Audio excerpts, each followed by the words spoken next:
narration. Narration is the act of representing the words of speaker. That is, how you are representing the way a person has spoken.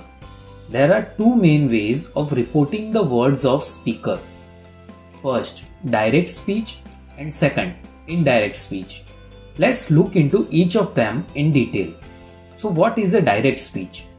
The actual words of the speaker are quoted as it is without any change. The exact words of the speaker are enclosed in inverted commas or quotation marks. For example, Yogesh was studying when his friend John came.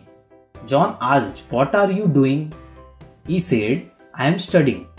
Now, if John wants to report what Yogesh said as it is, then he can say, "Yogesh said, I am studying." This is direct speech. Here you can see the quotation mark around the sentence "I am studying." Also, said is the reporting verb here and "I am studying" is the reported speech. Let's look into one more example. Lucy was wearing a skirt. Rajesh asked Lucy, "Which colored skirt you are wearing?" Lucy said, "I am wearing white skirt." Now, if Rajesh wants to report what Lucy said, he can say, "Lucy said, I am wearing white skirt." This is direct speech as the words are as it is without any modification.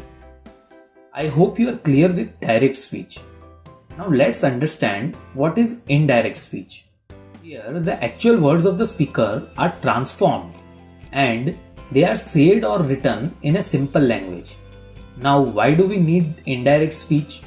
The reason for the change is to avoid confusion while using a direct speech in reporting. Let's take the examples that we saw in the direct speech to convert them into indirect speech.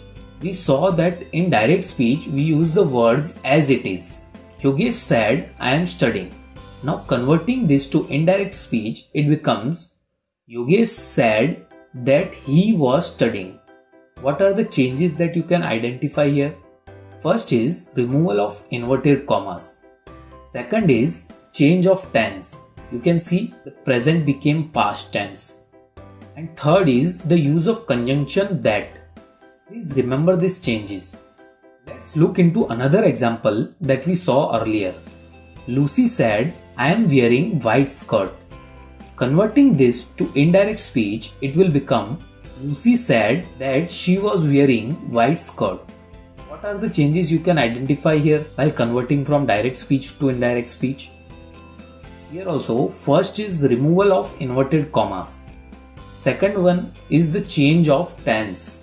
And the third is use of conjunction that. I hope you are clear with the fundamental difference between direct and indirect speech. Let's quickly revise what we have learned in this video. Firstly, we discussed what exactly is a narration. It is an act of representing the words of the speaker. Then we discussed that there are two ways of achieving it. First is direct speech and second is indirect speech. In direct speech, the actual words of the speaker are quoted as it is without any change. The exact word of the speaker are enclosed in inverted commas. Finally, in indirect speech, the actual words of the speaker